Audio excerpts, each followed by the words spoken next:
Hey, look at all the people here. Hey, hello. How you doing? What's going on? Oh, you guys were here early, just having your own little conversation, weren't you? Uh-huh. Mr. Joseph? Palmer? Five Door? What's up? Happy Tuesday.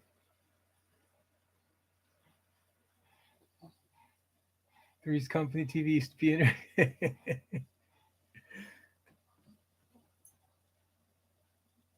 So, Janet or Chrissy? There's your poll for the early arrival.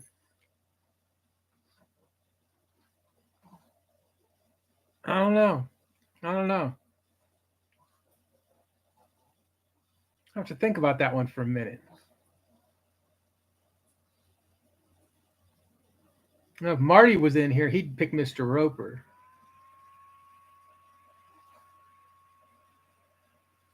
Probably Chrissy, just because, well, the Thigh Master, honestly. That would be the overwhelming factor in my decision would be the Thigh Master. The hell of a way to die. Good way to go.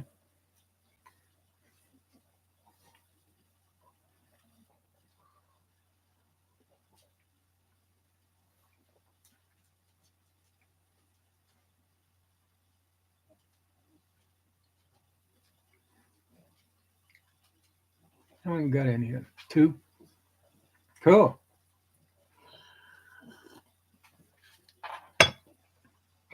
Oh, thanks for showing up early. Now y'all were thinking, is he gonna sleep in again? Well, I'll tell you a funny story. I when I woke up from my nap, because of the fact that I slept through a couple weeks ago, and I wasn't feeling well, I took a little nap. Oh, it said 10 o'clock. Huh. Oh, on the knife tube schedule? I could probably dial it back to 10 actually, because the reason I gave that extra 15 was because of Tri State. And I just figured if he ran up until 10, then giving everybody about 15 minutes, to make the transition. Um, oh, on my link? Oh, that's what happened. So I wonder if it's because it was so close. Okay. I see what happened. I just didn't. Usually I set the time for 10:15, and I think this time I just pushed the go live button. But then it takes you through two additional steps. So I just left it with that one final step left so I could start the stream, and then I let it go. So I know what I did. Thank you for letting me know that.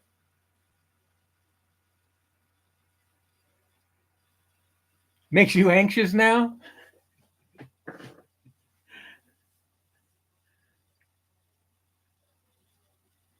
It's interesting.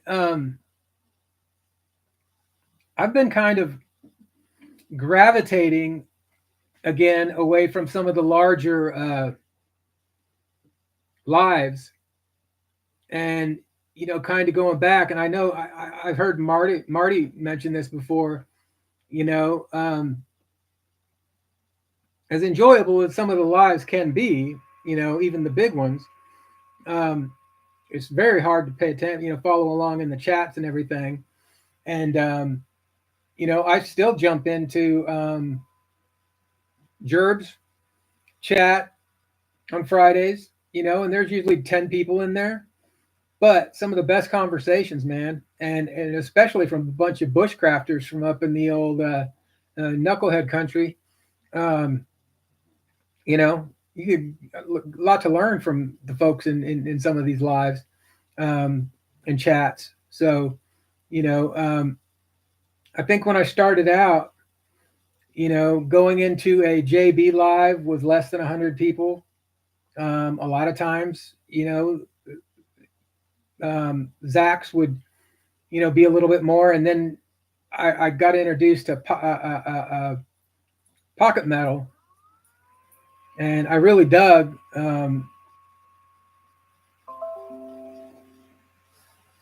go. I really kind of dug that show. And then Metal Complex is a tough one, man, because there's just so much going on in there. If you're watching any of his stuff or anything other than content or giveaways, I guess he does some pretty big giveaways. I think he's getting ready to have one for his 500,000 subscriber. So even though the odds are long, um, I'm pretty sure he's probably going to be giving away multiple knives. And for those of you who haven't won, or those of you who get a little frustrated with the system, trust me, man. If you're somebody who knows what odds are, it's a hell of a lot better odds than you got playing any of those lotteries out there. That's for damn sure. I mean, if you got a 1 in 1,000 chance or a 1 in 1,500 chance, you got pretty good odds, actually. MC makes you anxious too. Well, actually, the reason that I like watching MC is just because I see stuff not on his lives, but more so in his content. But I see stuff that I don't see anywhere else on the internet, and I guess that's what happens when you have that many people that you're reaching out to every time you turn on your microphone and your camera. Crowds and high-pitched voices. You think that's why Tri-State uses the voice infuser? He's trying to win you back, Figor.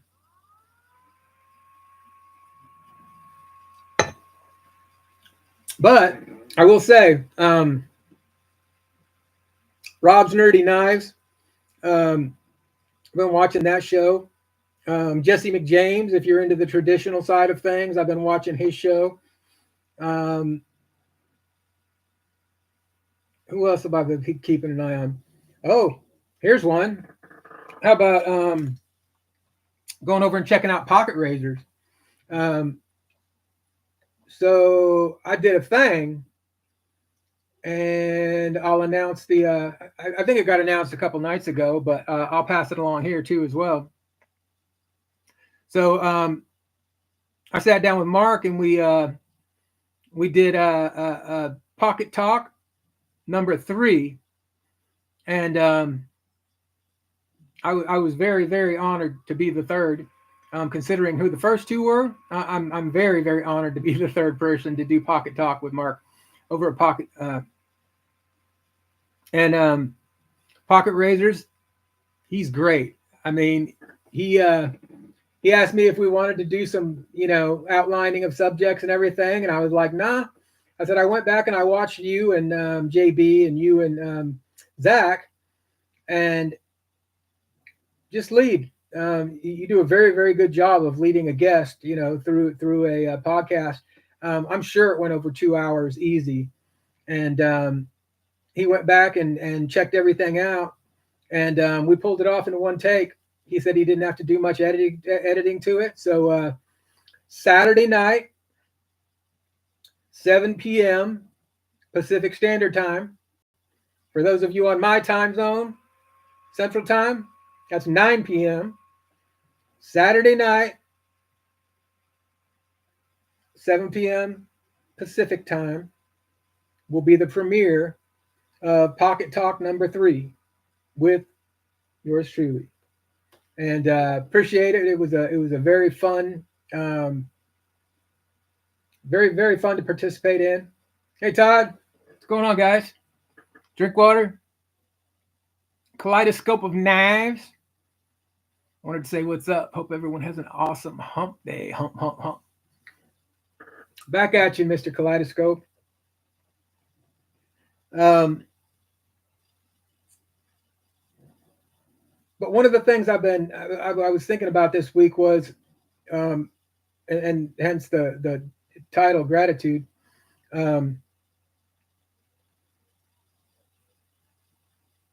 I think one of the biggest joys I get, I do get lucky quite a bit, but I found that giving and sharing has been an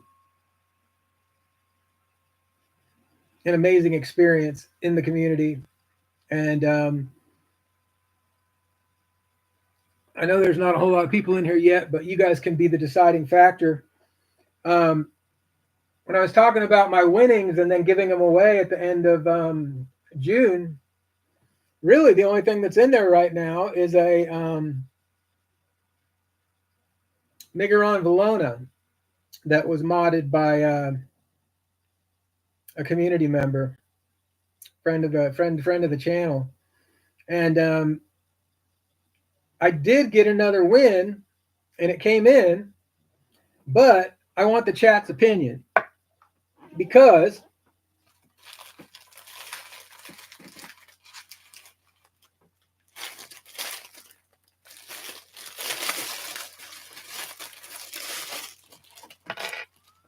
I was on the Gear Goons a couple weeks ago, and before these were even available to the public, I ended up picking up one of these, and those guys being what those guys are, all kinds of swag.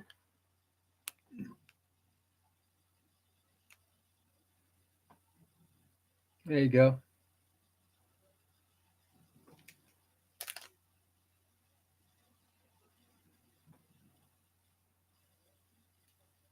Poker chip, bunch of stickers. But here's the thing, guys. I could put this in the giveaway. Hey, Palmer. No way it's second supper yet.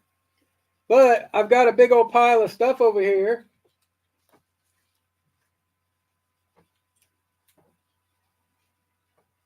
Including a bunch of stickers, some flight tags.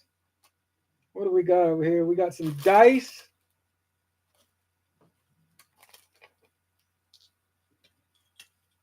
Got this, and then there's a Hank over here. And all of this little pile over here was for our friend Mr. Uncle Cow, which is why there's no knives in it. So, what do you guys think? Should we keep it as a part of the giveaway? Or should we send a care package off to Uncle Cow? What's going on, Dwayne?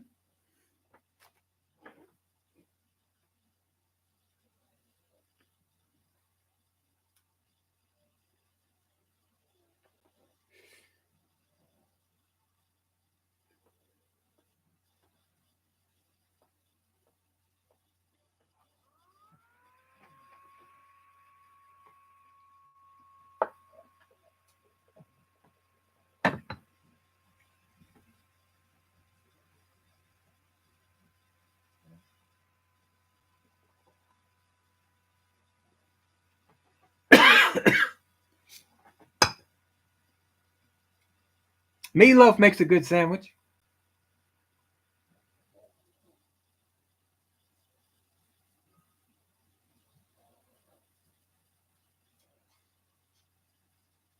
No, that's why I said I'm hoping this gets through.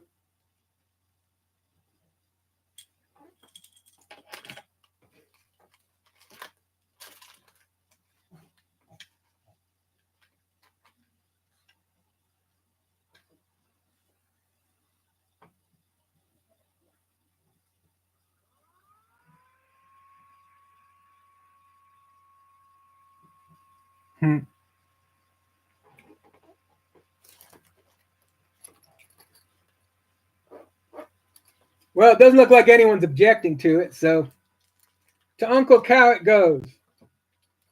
Winner, winner, Uncle Cow winner.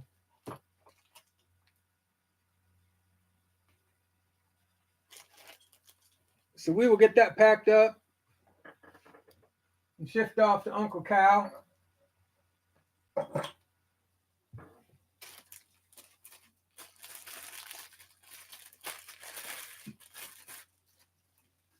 I sent a nice little, hey Carco, what's going on, brother?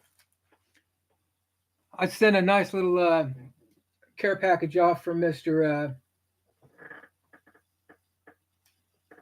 Indeed he will. Excuse me. Sent a care package off to Matisfaction. And put a little surprise in there for him. He should have got it by now. He might be waiting until tomorrow for the Wednesday. He likes to use those packages as content. What are you working on, Carco? Milton, what's going on, brother?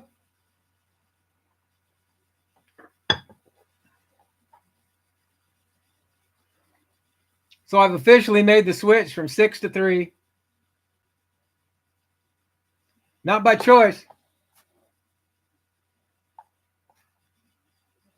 Even my secret spot no longer has any 6 in stock. But lots of places have 3.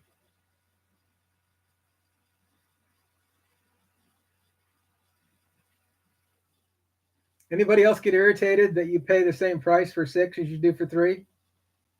Don't you think it should be like half the price? Or is that just me?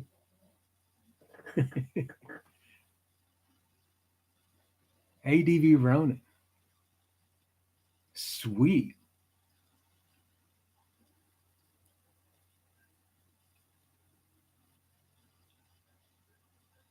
You don't have a channel, do you, Carco?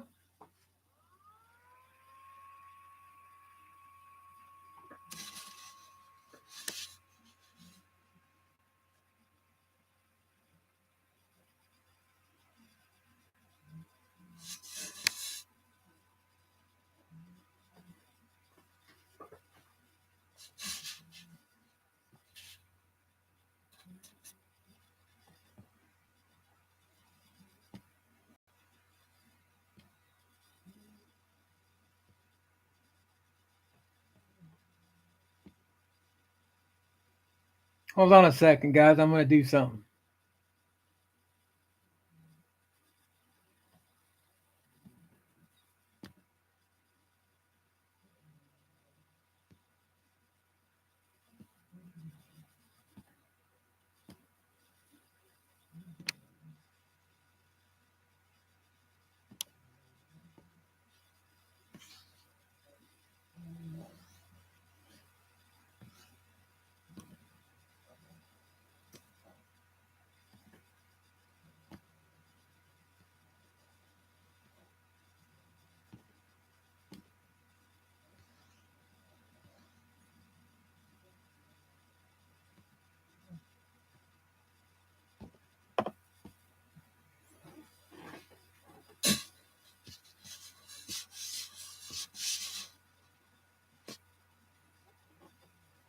There we go. Everybody should have power, I think.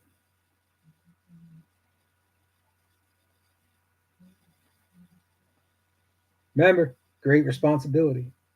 Great responsibility. It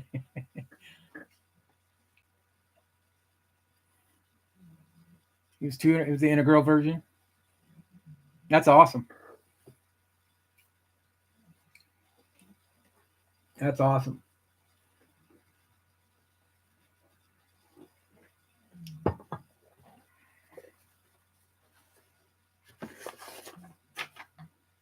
So,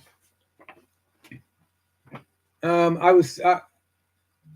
bowling today started the Tuesday league, summer league for 10 weeks.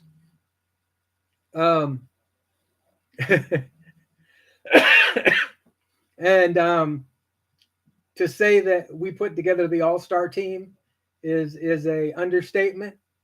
The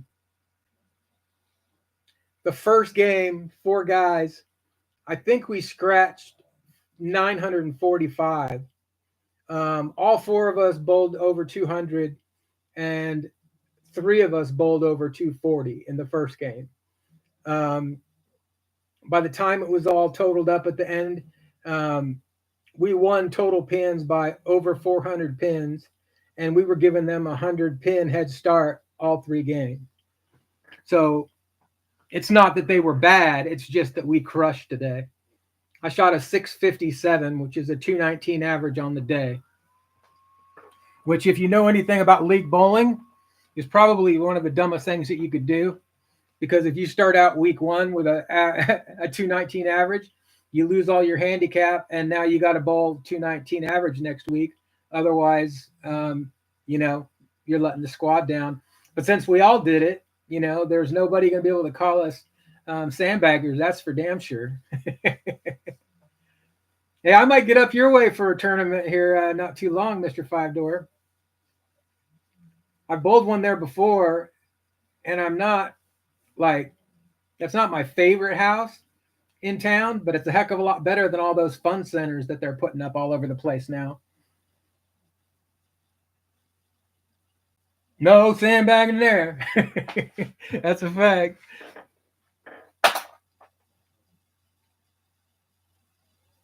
And 240 handicap at Mills. That's what I'm talking about. We're shooting in something up there in a couple weeks. Like a $3,000 prize pool. But it's doubles. So I got another young senior who's going to bowl with me. He's the guy who got me on the team going to Las Vegas in July. But it was a good day, and it was a good team. It was a fun team. During the summertime, it's probably about half the size as it is during the regular season. So instead of having 25 or 30 teams, we usually have about 12 or 13, and that's about what we have this year too. So that makes it fun. It's just small, and people are more there to have a good time than they are to be competitive. So, thanks, man. Thanks. Let's see. I will say that these last two knives that I've added to the collection, this Mannix 2 with the Met and Boss scales,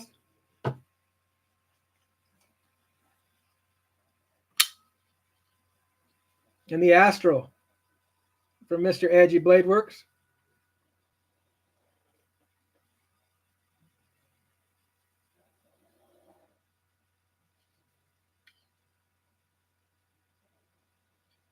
It's a good thing I didn't buy these two first when I started collecting, because I probably would have stopped after I bought them. Because both of these knives are, man, there's a lot of knives in my collection that would disappear if I had to cull it out to top 10 or top 5. But there's no question in my mind. And the weight on this with the Zerk scales is freaking, but it's just, the Zerk scales just make this feel so solid. And then that other Mannix 2, that lightweight, the white one with the Rex 45, after I carried this for a week, gave old Pocket Razors a bro deal on it. It's awesome. What's up, Twang?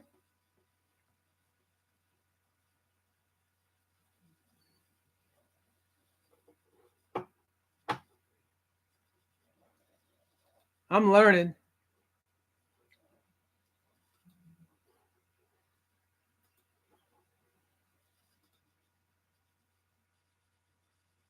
I think next week I'm going to try a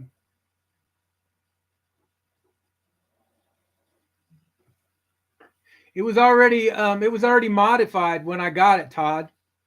I got it from the guy over who runs that Rocky Top Customs, and he even offered to do the coating on the liners if I wanted to, in whatever color I wanted. I think for like $25, and that might have been because he already had it apart, doing the rest of the maintenance on it, getting it ready to go.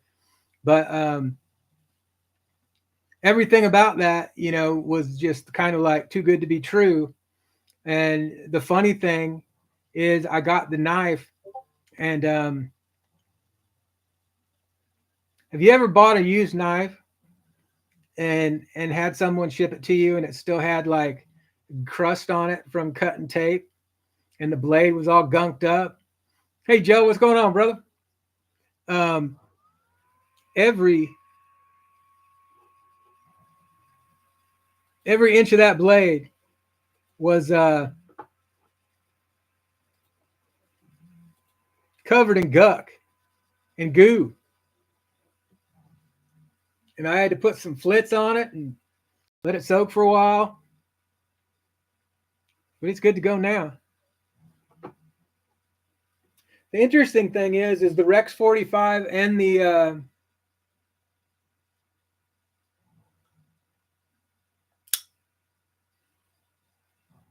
4, the M4.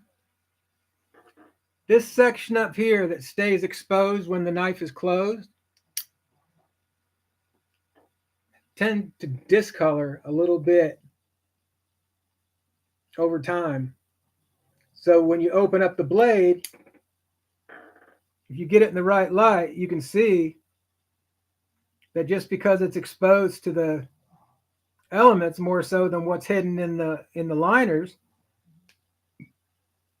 but it just has a little bit of a different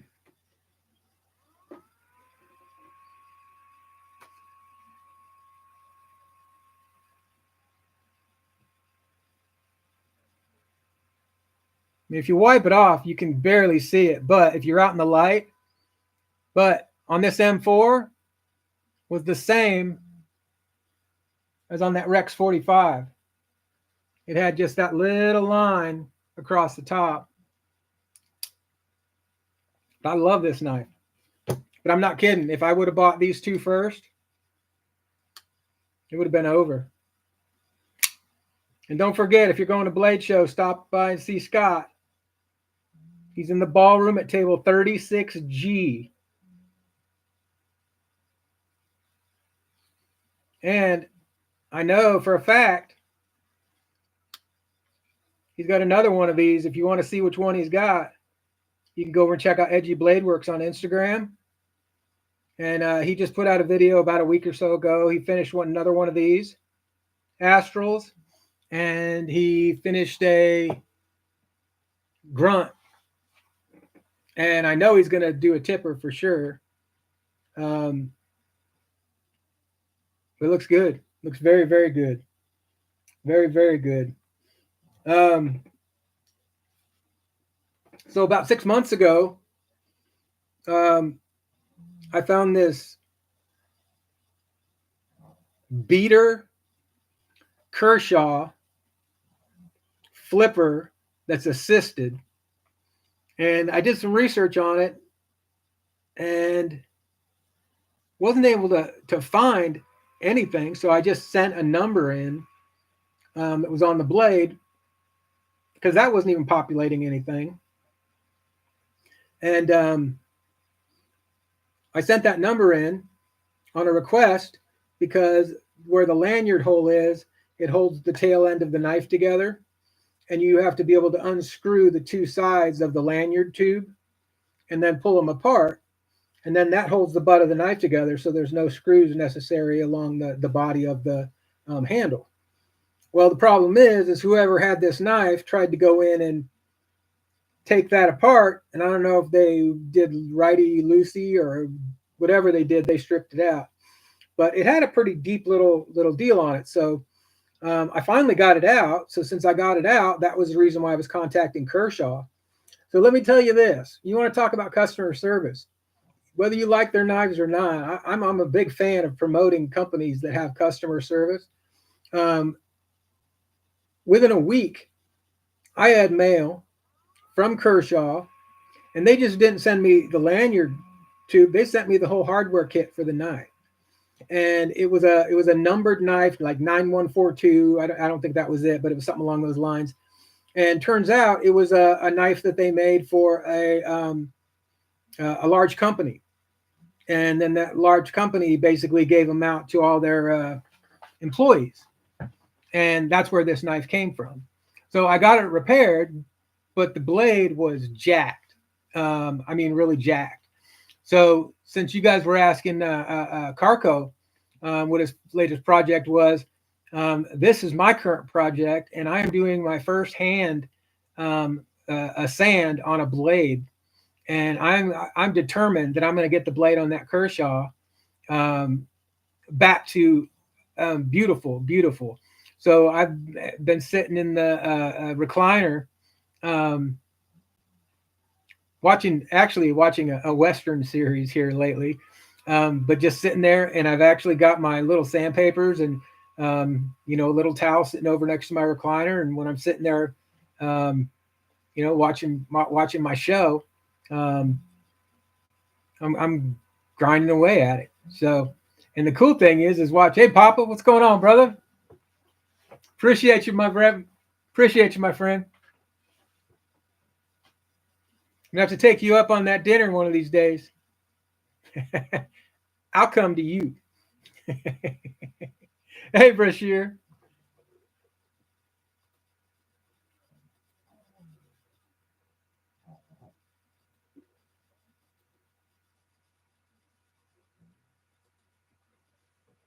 So you guys know, if Mattisfaction shows up, he's not going to get the wrench. Uh, but they sent me the whole hardware kit. I put the new lanyard tube in, and the handle's got, yeah, it's probably a 7 out of 10, but the blade was probably a 5 out of 10. But it's really amazing, when you start working on this hand sanding and everything, and it's just like um, seeing those lines develop, and then seeing them get smaller and smaller and smaller. Um, it's freaking kind of very satisfying, to go through all of the different grits and see the knife transform from what was looking like something you could have just chucked in the trash and nobody would have missed it, into something that everybody would be proud to stick in their pocket and go, yeah, that's pretty cool, dude. Where'd you find this? But that's been my thing. I've been watching that.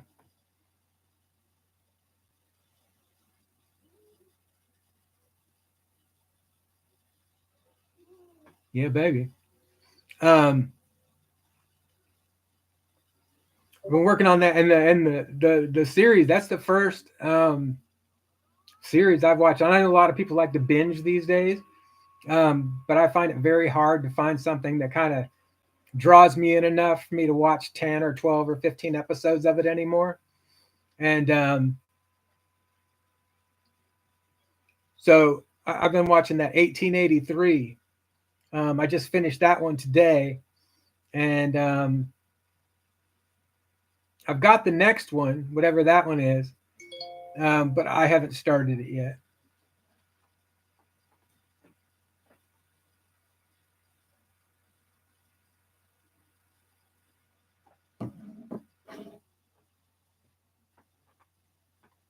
Sweet dreams from the daughter. What else?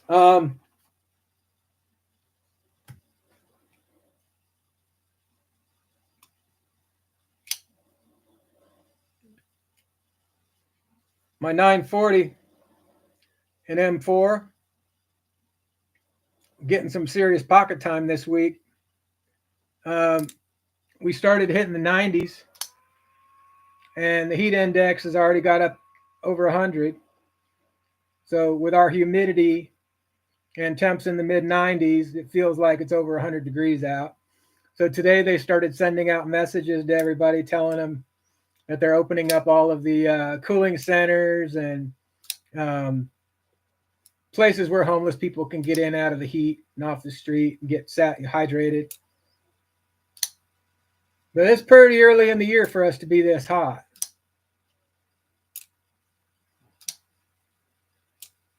uh,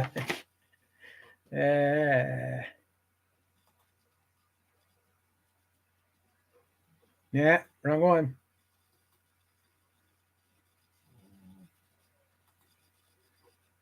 Oh, holy shit.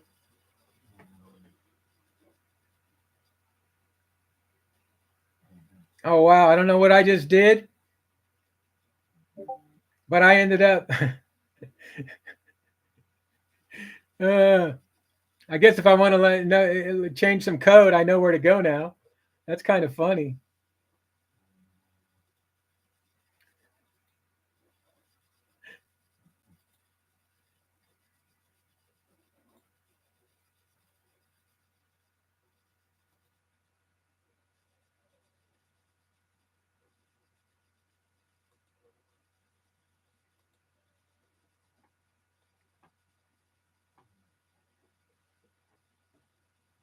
All right, one more. Hold on.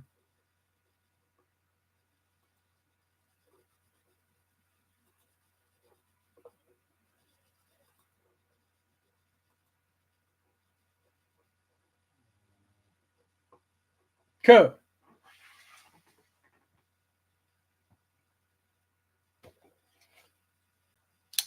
But when it gets hot like it is, then the shorts go on, and flip flops come out, and the lighter knives definitely find their way into the pocket. And this one, M4, the scales on this were infused with oil, and this knife, I gave him one. Palmer was quick too, wasn't he? The only thing is, Palmer's going to learn is Kyle wields a lot of power around the community. Or maybe not. Maybe that's the challenge for the young whippersnapper. But this was from the Jason Brown raffle that they did to raise money for his wife and daughter, and this was donated by JN. Sent him a Christmas card this year, but I haven't seen him around here too much. Say for the last year, really.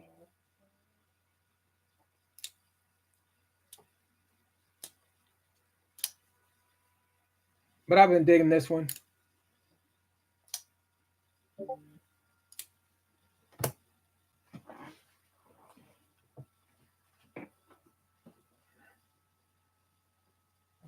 All right, so I got a list over here.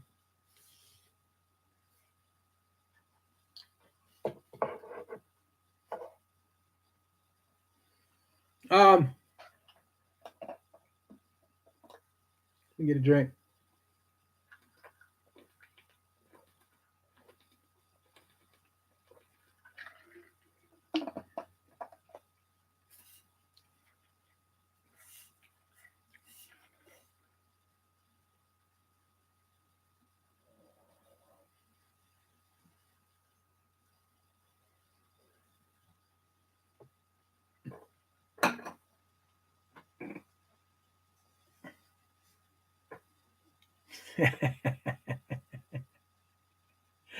uh, that's a fact.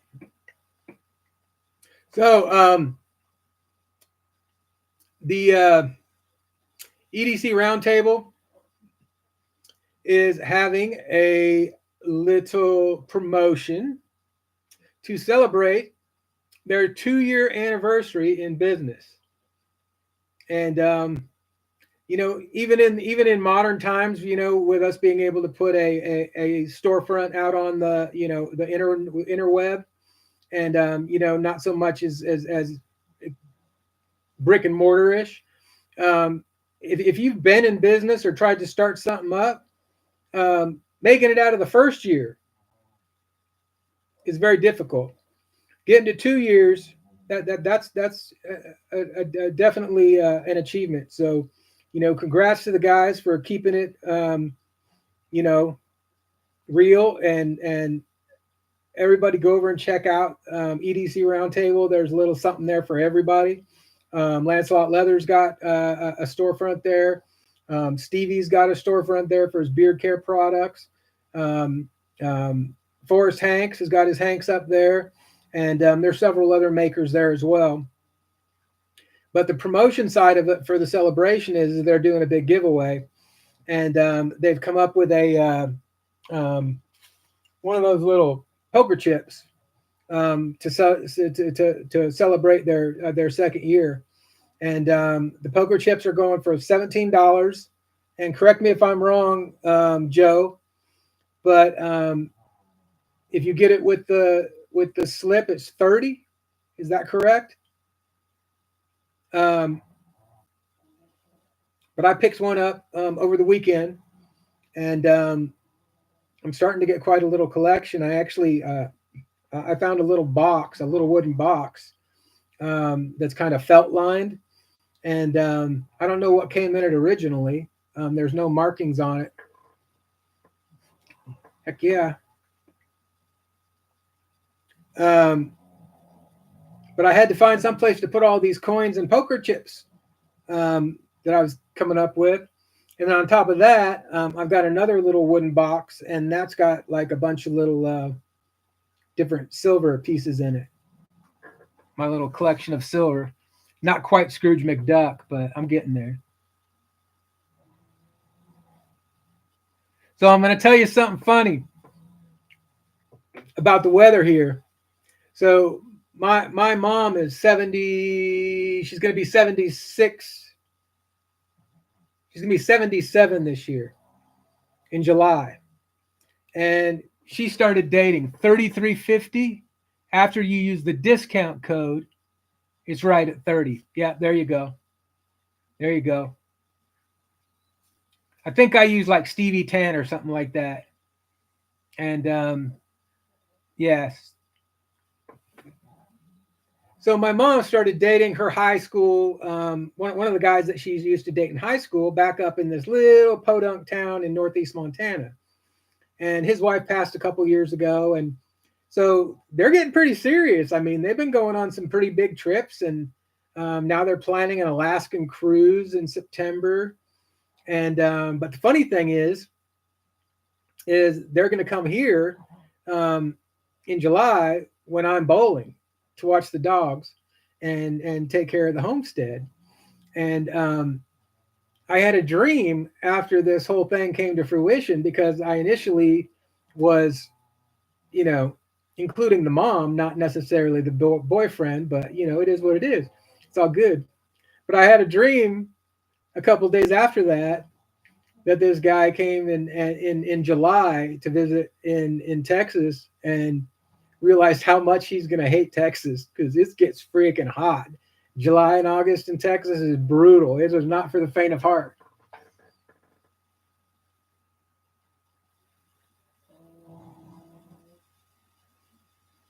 Yeah, yeah. That sounds like it's been here for the last week.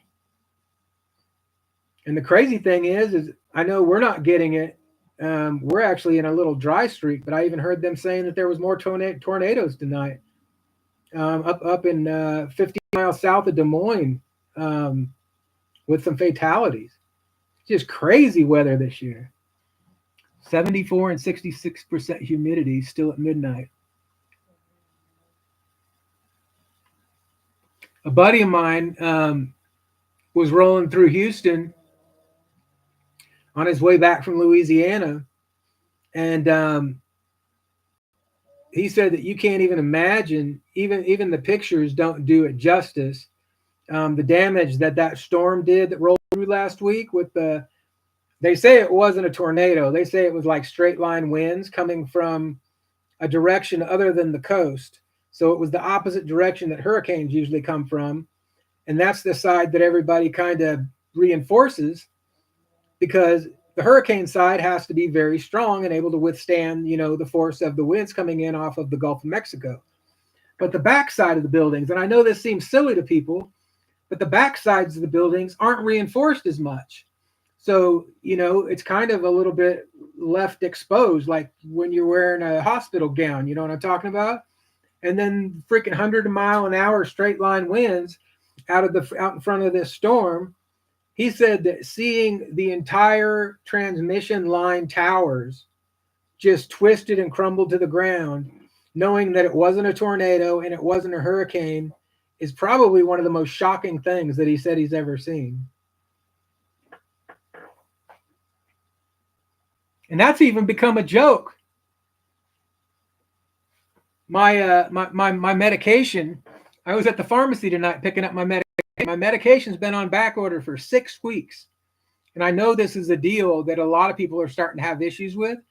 But 3 prescriptions, heart prescriptions, okay, back order for 6 weeks, and that's one of the reasons why, if you can, you always keep a supply of your medicine in backup, because if anything ever happens, man, and that whole system shuts off, like it is starting to now, it appears. I know a lot of people are having trouble getting their Adderall, um, and some other things, but I mean, just think about how much that's gonna, it's not gonna take long to start wiping people out if you start making their medications unavailable.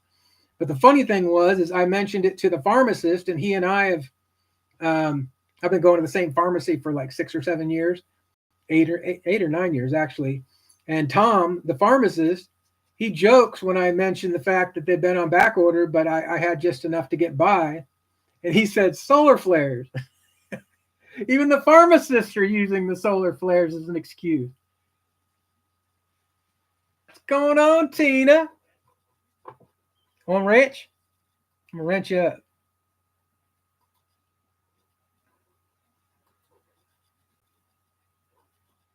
But now.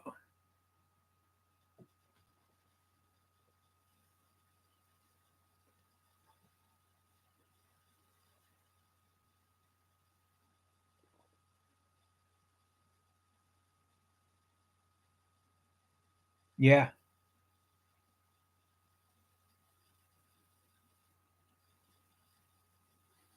Well, and the funny thing, being a Navy brat, I really wasn't exposed to a lot of thunderstorms, and especially the severe ones, because we did like Washington State, California, Virginia Beach, Maine. Um, None of those are thunderstorm places. I mean, there was a couple times. What's going on, Knife Nut? There was a couple times I remember out in when we were out in the desert, like in Inland Empire, like Fallbrook, California. Um, I remember there being an occasional, and I didn't even call them thunderstorms as much as called them lightning storms.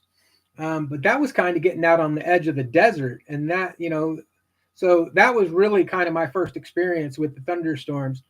Um, but then Indiana and Texas both.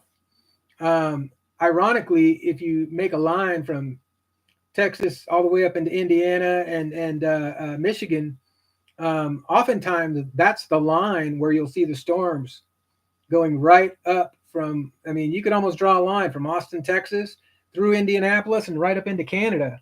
And especially this particular weekend coming up, Memorial Day weekend has been known for some of the craziest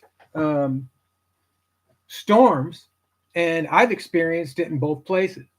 I was actually in Texas visiting one time when we lived in Indiana, and I had to fly back home because our sump pump in the crawl space sent out an alarm. I sent the neighbor from across the street over to check it out. He opened up the crawl hole to go down into the crawl space, and the water was like 2 inches from touching the floor joist. So I had to fly home early, and the wife and kids flew after me later, and literally had to like don the snorkeling gear and floodlight, and had to go down in there and pull that freaking old sump pump out. And I didn't have anything, and everybody was going through the same thing. So getting a guy to come out with a generator, to siphon everything out wasn't a possibility, because that guy was making more money than a snowplow in a blizzard, snowplow driver in a blizzard. So we got that done. But the crazy thing is that same storm. So this would have had to have been around early 2000s. That same storm in Austin, there's a northwest suburb, probably 20, 30 miles out to the northwest of Austin. And They picked up 24 inches of rain in 24 hours out of that same exact storm. Austin didn't get hit quite that bad, but that area up there to the northwest is what feeds our Highland Lakes and our big reservoir. And it created quite a bit of flooding. Memorial Day weekend headed F4, F5. Yep. And it's not just Indiana, it's everywhere. Like I was talking about that Houston storm. I mean, that's nuts. And then the week before that was headed right for my house, and it got like 20 miles away and took a hard right turn and then headed down towards San Marcos. And that storm ended up dropping grapefruit size hail. Grapefruit size hail. That's like and I'm just like, that's nuts. And they were saying that it was close to, for the state of Texas anyway, it was close to the biggest hailstone ever recorded in history. But they were talking about 6.5 inches. And the crazy part of this is, for those of you who live in disaster-prone areas, this isn't something that we really wanted to see here, because it's the second big hailstorm already this year. And the insurance companies are starting to do some of the same things here in Texas that they've been doing in California and Florida, which is abandoning large groups of policyholders who live in very high disaster-prone areas because they're losing their ass. And Austin has been having some crazy big hailstorms. It's definitely, if you're a roofer looking for work, man, and you can handle the heat, this is a good place to be right now.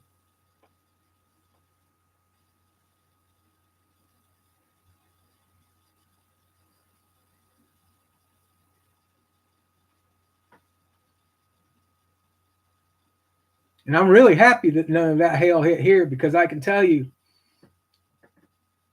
I got tomatoes on the counter off the plants. I got green beans on the counter already. So one of those little freaking hailstorms like that wipe out your whole garden. It's not just cars and houses and stuff, man. You'll be replanting for next season. 1931 Leatherworks, what's going on, man?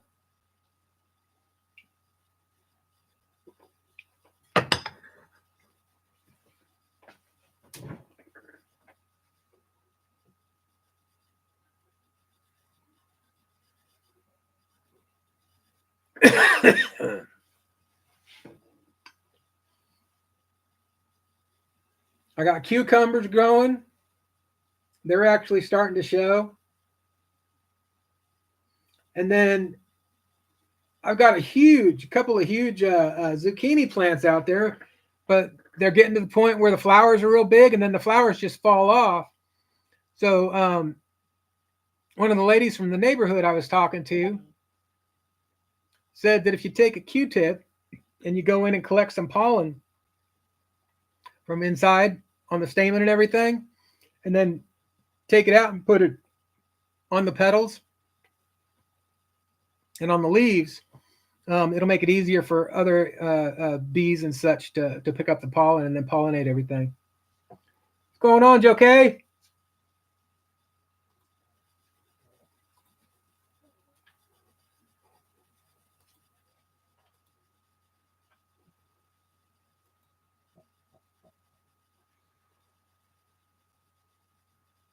Put a little water in the ground and they forget how to drive.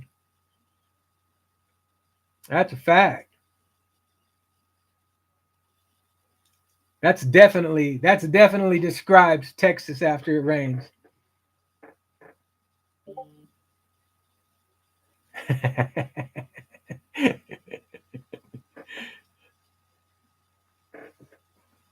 We got a guy for that. I used to really enjoy doing the yard until I moved to Texas. And then doing the yard was just like, if there was a way I could just, and I know I can, but I didn't mind mowing in the wintertime and taking care of the yard in the wintertime. But it gets to a certain time of year where it's just, and we're already there this year, It's just not enjoyable.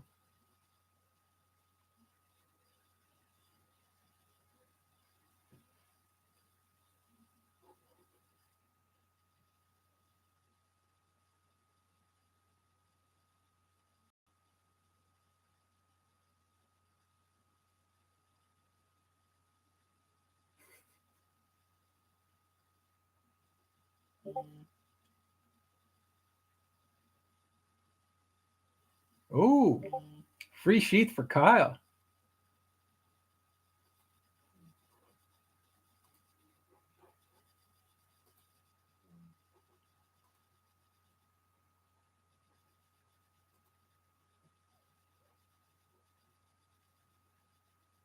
Hey, hey.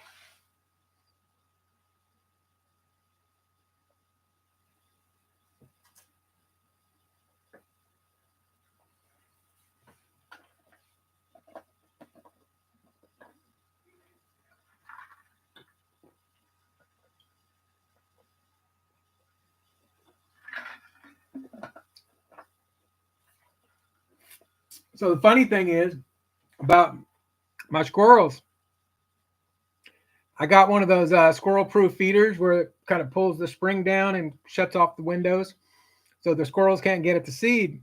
Well, the squirrels were kind of pissed. So as a peace offering, I started putting out little piles of peanuts for them every morning. And now that it's getting hot, I mean, it's 85, 87, 89 by the time we get to noon. These squirrels are just getting so fat from eating the peanuts that they get up in the peach tree by where I put the peanuts out, and they're just all splooted out with their arms hanging over, and they're just like, oh yeah. So I think they're happy, but they were starting to eat the peaches off my tree, which is pissing me off because it's the first year I've got real good peaches going out of both of the trees on the shed side. And it was like as soon as they started getting about yay big, those freaking squirrels started sitting up there and just eating like half of them and then chucking them down onto the lawn. So I guess the peanuts have kind of satisfied that, or they just didn't like the peaches. I don't know which. But and then we got another peach tree on the other side of the yard that's in a lot more shade, and it's not doing nearly as well. In fact, that one might end up getting taken out because it's only got about half the leaves on it as the other two do, and it's not putting out any fruit at all. Yep, yep, that's a fact. I've got a rake out there. I've been trying to keep them raked up as much as I can.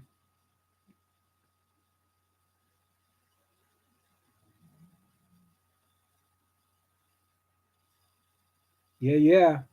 Well, and the funny thing, Joe.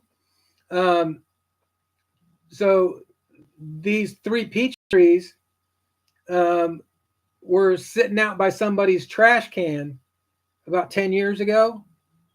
It was sitting out by somebody's trash can on trash day, and they were literally pulled up by the roots, and they were maybe 6 feet tall. But I grabbed all three of them and threw them in the back of the truck and took them home and soaked them and got them all cleaned up and put them all three in the ground. And all three of them have been doing pretty dang good. But the two on the shed side of the yard, they get really, really good sun. And I'll tell you what, I'm really, really happy the fact that I'm actually starting to see fruit. Oh yeah, I know what you mean. That's what I said. I keep a rake out there so I can keep them all raked up out of the grass. Because you're right that ants come in, but on the good side of it, the ants seem to prefer being out in the sun, and the ant hills over underneath of the trees. I don't see very many at all. Probably just because of the shade.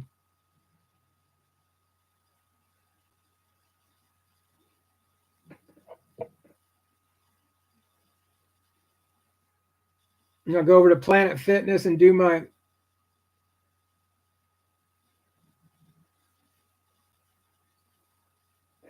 rowing. That's my gym shorts carry this week.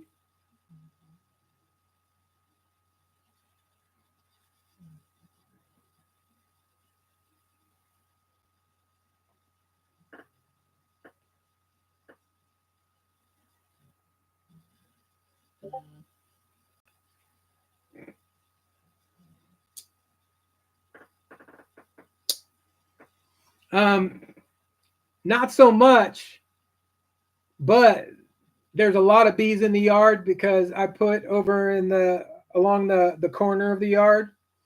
Um, we put in a bunch of butterfly flowers, um, and they bring in a lot of bees as well. But the whole idea behind putting those, I'm not a flower kind of guy, but putting those flowers in attracts the butterflies and the bees, and those are your pollinators. So if you're doing any kind of gardening, it almost makes sense to put at least a little patch of flowers in.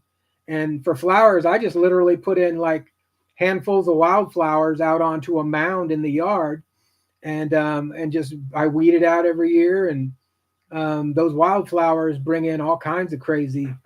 In fact, I even had something that I'd never seen before. It was called a hummingbird moth. But when I originally saw it, I thought it was a hummingbird. And then I got a picture of it and posted it online. And people said that it was a moth. It was actually a moth that looks like a hummingbird, but it was a big old thing, and it was attracted in. And now I've seen that species multiple times since then.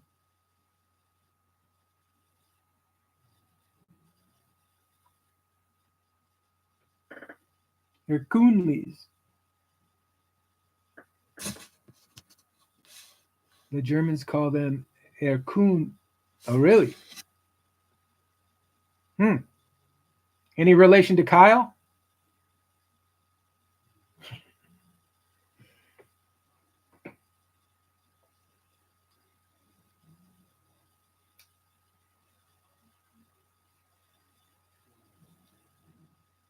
But when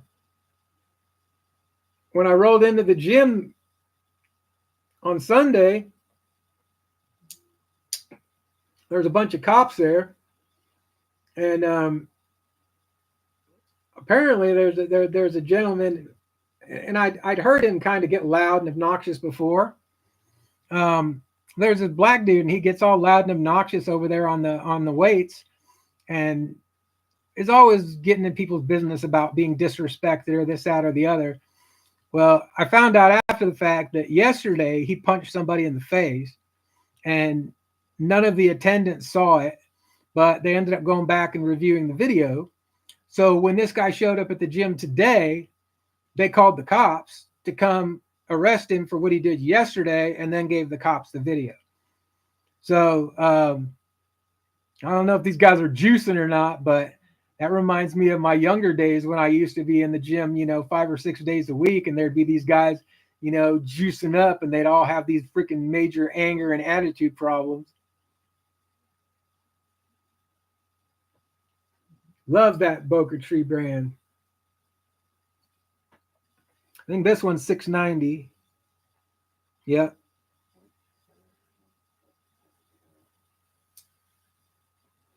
I wish I could afford them all.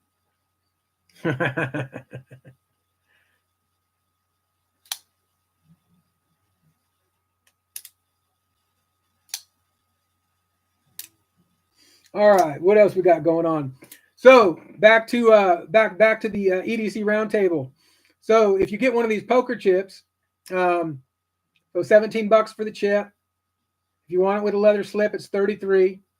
And then if you use one of the discount codes, you can get 10% off. And like I said, I think I used Stevie 10 because it was Stevie's show that I made the purchase while I was watching his show, and they were throwing it up on there. So pick your favorite and go pick that up. And if you get one of these coins, Joe, you'll have to let me know the date that we're going to. I had it written down, but now I can't find it. the date of the drawing, but there's quite an awesome prize pack that Stevie was showing on his live on Saturday, um, and I mean, a little bit of something from everybody involved. T-shirts and beard care and pickles, sherbet. I mean, you name it. Well, I don't know if there's sherbet and pickles or not, but the rest of that stuff. 1 week from this coming Saturday. So the 25th.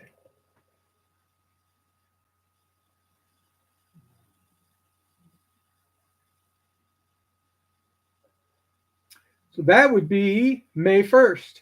No, June 1st. Holy shit. It's already June? The hell?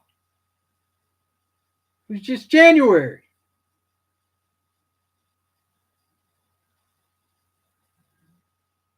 Yeah, June 1st.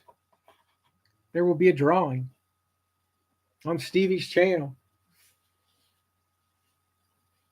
All kinds of cool stuff.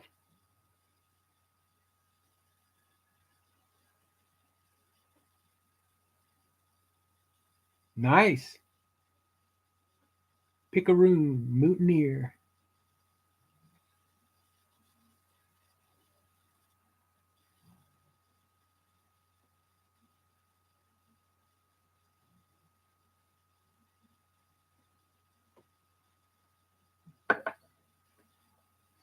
I'll tell you what, you can say what you want. I've bought from eBay, I've bought off of Facebook, Instagram, but Discord, I've done really really well on Discord and made a lot of friends in the meantime. Um, and it's our part of the community, you know what I mean? So it's kind of helping out us. What's going on, Midnight? Have a wrench.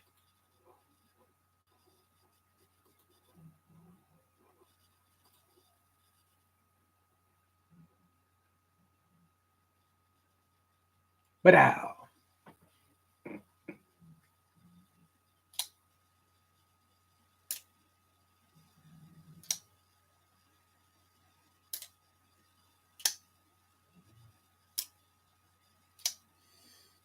What else? We talked about Uncle Cal, EDC Roundtable, Be There, Be Square, Edgy Blade Works. Oh, so no knives this week, but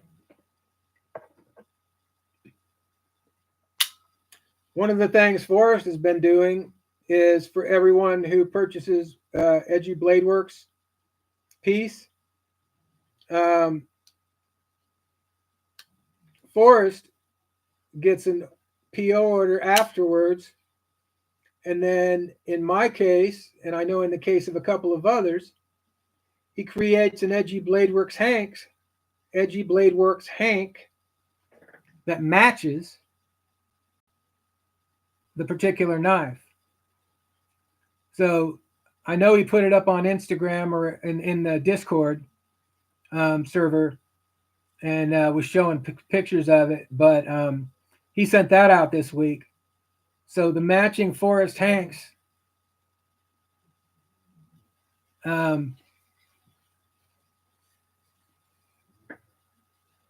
Rhino Hank is en route. So I'm looking forward to getting that.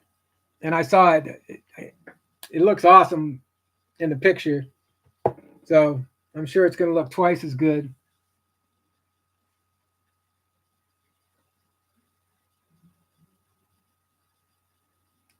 Does mine time?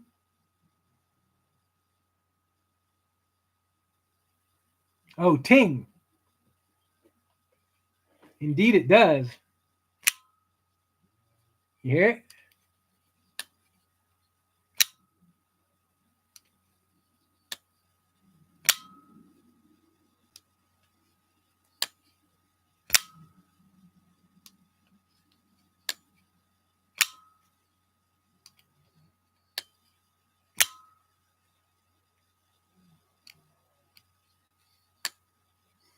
So you got AEBL on the blade, and then all the hardware is all titanium. But I'll tell you what, never heard anything like it.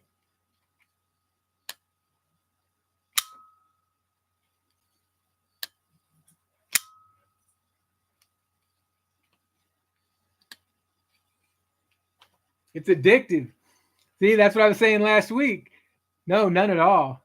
None at all. That thing is so smooth. That's what I was saying last week. You know, you get something like that. If I would have got those two knives first, that Manix 2 and the Edgy Blade Works Astral, I would have never bought another knife. I mean, it would have been like, okay, I'm good. But fortunately, I didn't start there. I started, over at what the heck was it? Okay, now I mentioned this last week, but it's been. What's the name of the? Is it Bud K? That does like all of the crazy fantasy knives and all the cheap stuff. They used to send out the catalogs. I think that's what it's called, right? Bud K. So I actually ended up there after I picked up my first knife, and their mystery box was crap. So then when I saw JB doing his show, and he was showing off the mystery box from SMKW, which had like 3 or 4 different tiers, I was really interested because, that's really what I wanted I wanted like to see 5 or 6 or 7 knives, so I could figure out what I liked, because at the time I didn't know what I liked. But I'll tell you what, you'll get one of these.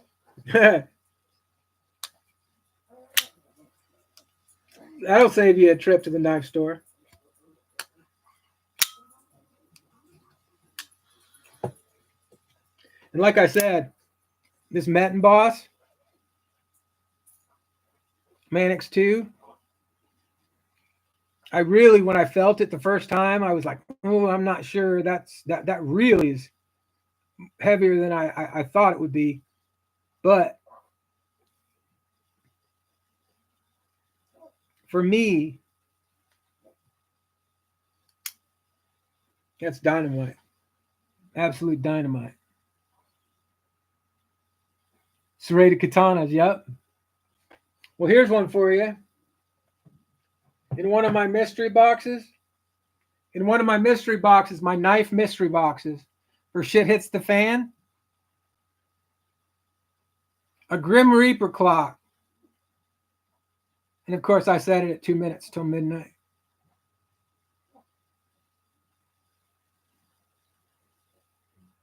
But what does this have to do with a knife box? A mystery shit hits the fan knife box.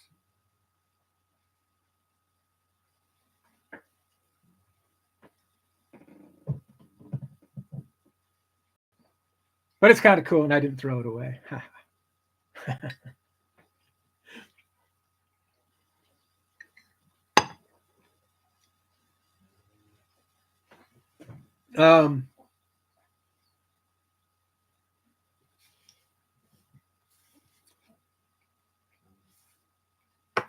Also,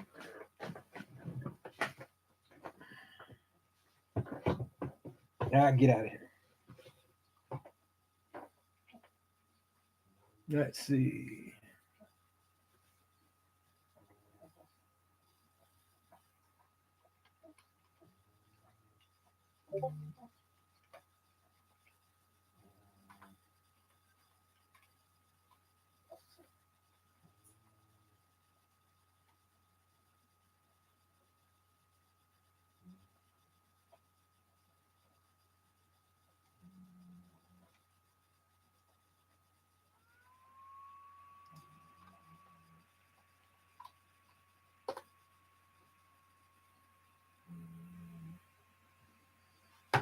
So hit me up. Just shoot me a message.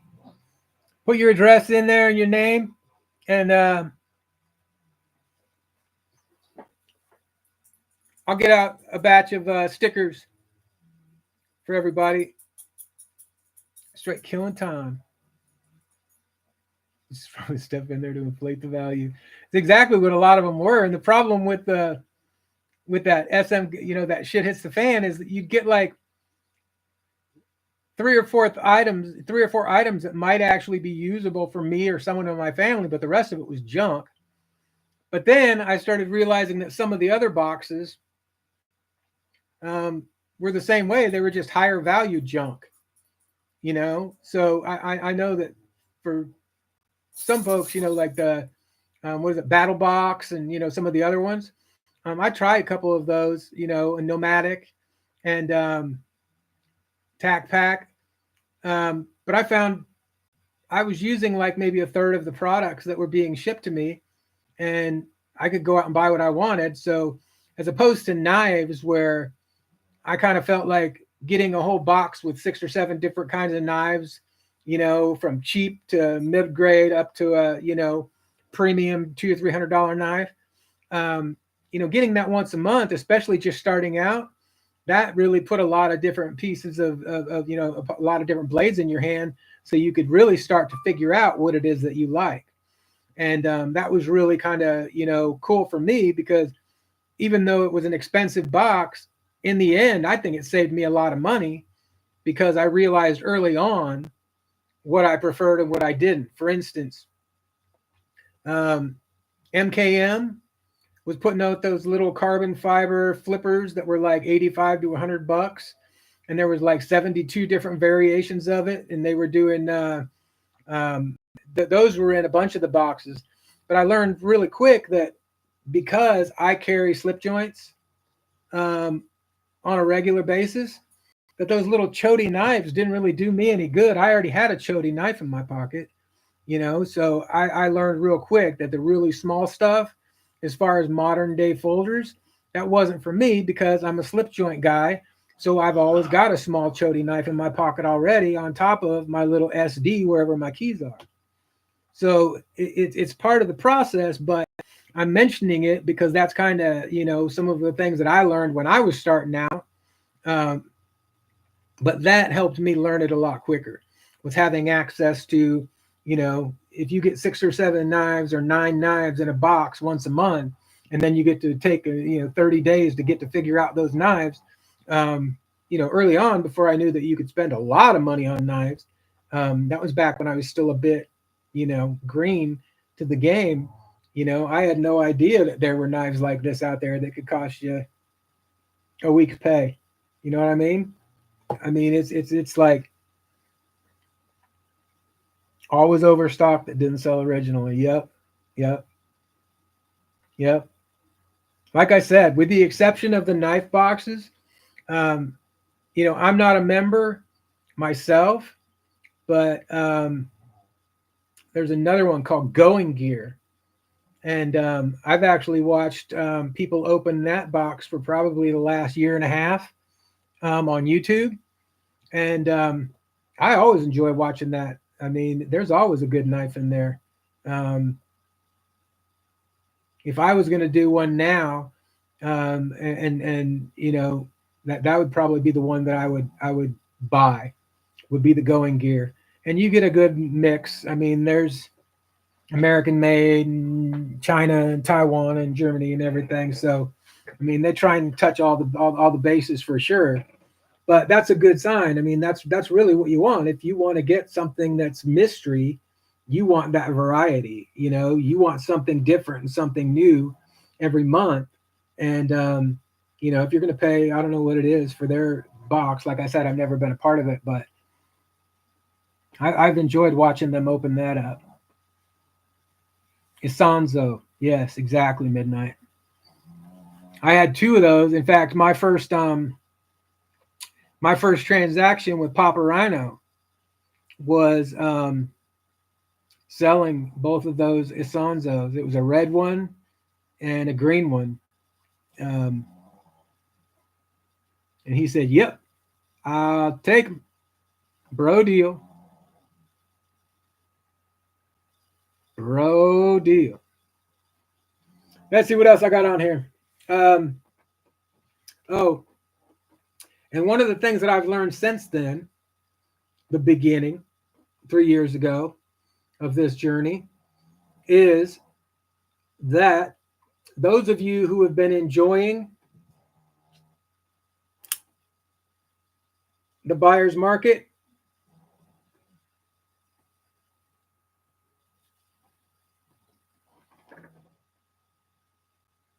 I mean, seriously, guys, $140, M4, Menton Boss, Zerk scales, modded out all the way, $140.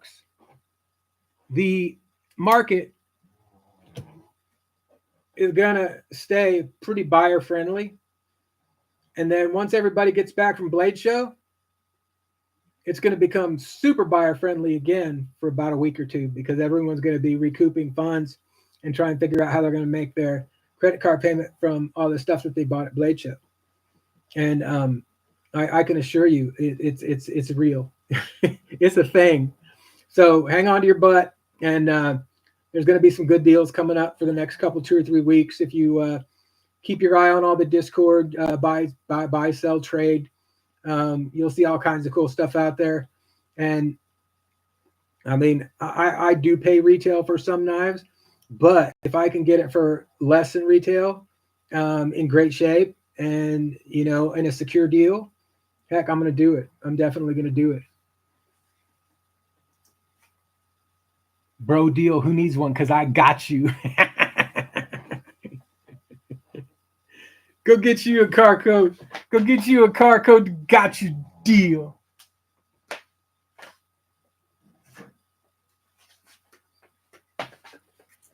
There's my Carco deal.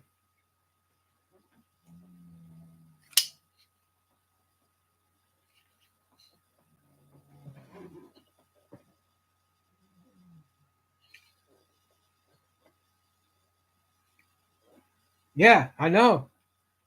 $225 for the scales. Custom clip, ball cage. Yeah. And then the knife. And I always feel bad for a minute, especially when you see people posting stuff in the post like you'd be helping a guy feed his family.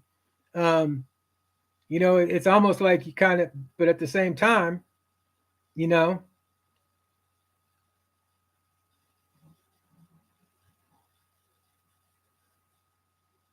you got beans and bologna. All right, what else I got on here? I think that's it, man. I think that's all.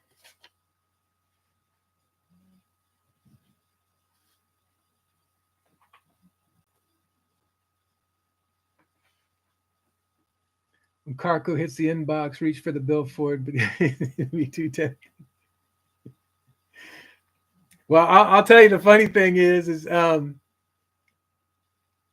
if you ask a stupid question, sometimes the answer will just leave you speechless. Because I asked Carco at one point, we were discussing a trade, and I says, "Well, what else do you have to trade?" And I got a snapshot of the wall, and what a beautiful wall it is. Oh man. What doesn't he have to trade? That's the question. That is the question, sir. Heck yeah. Heck yeah. Absolutely. Absolutely.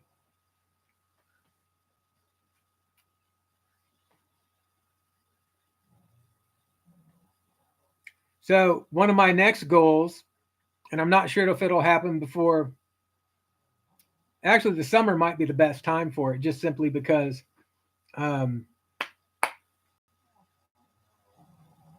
it's a little bit slower for my daughter's industry. So, she's not as busy at work. But I'm going to try and get my daughter to come on the show because she's my fishing buddy. Um, she's the one that actually ended up more outdoorsy than the two boys. Um, I got one who's more of a baseball card collector type and lives up in Oregon. And then the middle boy, he's sniping coal. Yep, it was funny. Um, and then my middle son, he's like the genius. Um, he's the one we figured out in like the fifth grade that he could read like a Harry Potter novel in like 3 hours, and it was like we didn't even know, didn't even realize. And then I tested him to see whether or not he was actually retaining any of it, and we realized he was a pretty smart cat. But I recently saw a picture of him with my granddaughter out by the pond in the backyard, and he's trying to catch a catfish on the shoreline with his hand. So he's putting out these pieces of kibble that the catfish really like, and it's making all the catfish come up to the shoreline, which is, I'm sure, what all the neighbors do around the pond. And he's showing his daughter and everything, but he's reaching out trying to grab one of these catfish by the mouth when it opens up its mouth to get. And these are just little catfish. These aren't even big catfish.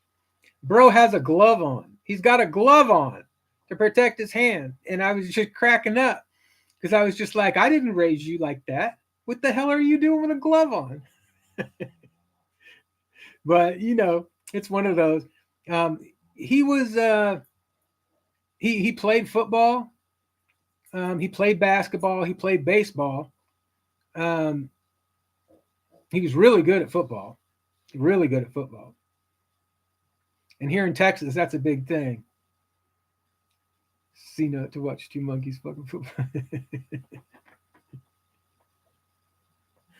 Well, we do things different down here in Texas, let me tell you.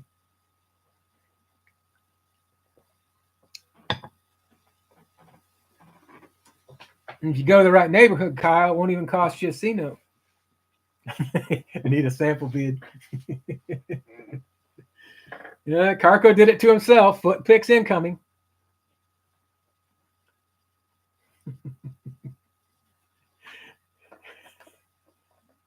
Damn football.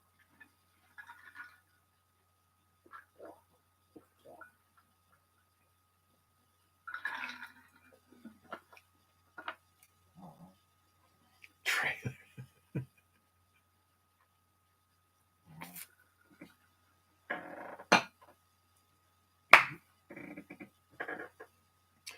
All right, boys, that's going to do it for me tonight. Got 350 to 600 words to write before I go to bed on securing your mobile device. This is the second class that I've been in on cybersecurity, Cyber 110, if you will. And this is how far we've come so far, is basically teaching how to secure the phone. I have learned a little bit, but most of it is pretty elementary and been pretty easy so far. But ooh.